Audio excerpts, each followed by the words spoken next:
ढीमरखेड़ा थाना क्षेत्र से एक सनसनीखेज मामला सामने आया है, जहां एक महिला की संदिग्ध परिस्थितियों में मौत हो गई है। इस मामले में मृतका के परिजनों ने ससुराल पक्ष पर हत्या के आरोप लगाए हैं।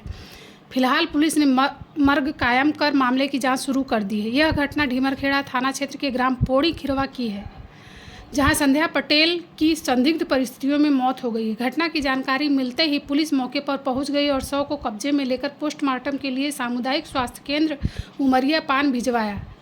इस मामले में ससुराल पक्ष के लोगों ने जमकर हंगामा किया। मायके पक्ष का आरोप है कि ससुराल वालों ने संध्या के साथ मारपीट की है और उसे फांसी के फंदे पर लटका दिया। मृतका के पिता का कहना है कि घटना से पहले बेटी ने विवाद की सूचना फ़ोन पर दी थी। पिता ने बेटी के शरीर पर चोट के निशान होने के भी आरोप लगाए हैं।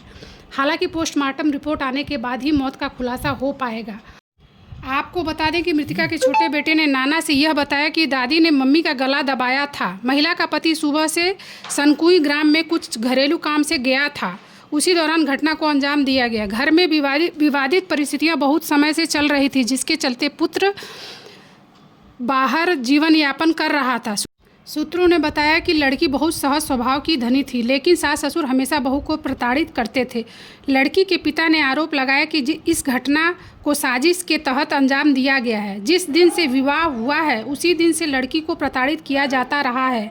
अनेकों बार मायके वालों ने समझाया, लेकिन मायके वालों की बात पर ससुराल वालों ने गौर ही नहीं किया।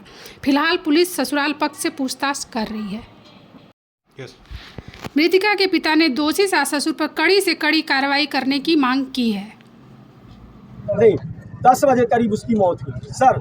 10 बजने के लिए कुछ मिनट था, मैं स्नान ध्यान करके और जल चढ़ाने के लिए जब पहुंचा मंदिर के पास अपने घर में, तो बिटिया का आता है कॉल। मैं इसी मोबाइल को ऐसे टिका देता हूँ कहाँ पील पाव में, और ऐसे शंकर जी बैठे थे। जो ही मैं जल चढ़ाने के लिए तैयार हुआ, बिटिया का फ़ोन आया। मैंने कहा कि जल चढ़ाने में मेरे को 10 मिनट लग जाएगा, इससे बेहतर है पहले फ़ोन उठा लें। इसके विषय में आपने थाने में सूचना वगैरह दी है ना, कंप्लेंट वगैरह? कोई कंप्लेंट नहीं, क्योंकि हम ये सोचते कि सब ऐसे ही चला जाए। जितना हम आगे बढ़ेंगे बुराइयाँ बढ़ेंगी, बकवास बढ़ेगी। इस प्रकार से हमने कुछ नहीं किया। आप किस ग्राम के हैं?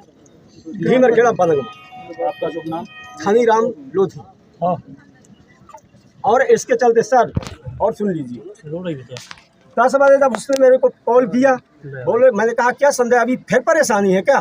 तो बोले पापा जी वो लड़के की, मतलब मेरे जो दामाद हैं, बोले लड़के की और जो तुम्हारे नाती है इनकी कोई गलती नहीं है। इस समय मैं अकेले मकान में खड़ी हूँ और डोकरा सास और ससुर दोनों मेरे सामने हैं, और मेरे बच्चों को बड़े करके तुम फिर उनको जो करना हो सो करना, लेकिन पाल पोस के बड़ा कर देना। और इसके बाद उसको दबोच दिया जाता है। इसी मोबाइल में फोन वो आता है, आवाज़ जैसे उसकी उठा के कि कोई पटका हो चद्दर में, टीना में, दरवाजा में, ऐसी आवाज़ आई। सुनिए सर। इसके बाद मैंने कहा संध्या संध्या संध्या संध्या नहीं बोलिए। उसके मुंह से सिर्फ ये आवाज़ निकल रही थी। हाँ तो आपको क्या अंदेशा लगा कि उसमें वो खुद अपने से की है कि मतलब उसके साथ किया गया? उसके साथ उसके सास ससुर ने किया, उसके पति की अनुपस्थिति में। और जब इसके बाद मैं पुनः जब यहाँ आता हूँ तो मैं भी सोचा यार कि जब ऐसी घटना घटी है, आवाज़ आई तो कुछ तो देखूं। जब वहाँ के आके देखा तो रस्सी लटक रही थी, फांसी नहीं थी। लड़की बेटी मेरी पर्ची में पड़ी थी। जो पति है उसका, मेरी बेटी का, वो रो रहा था। उसकी औरत साइड से बैठी हुई थी। फिर मैं अपने नाती है मेरा 4 साल का, यही कहीं होगा, उससे मैं पूछा कि भैया क्या हुआ?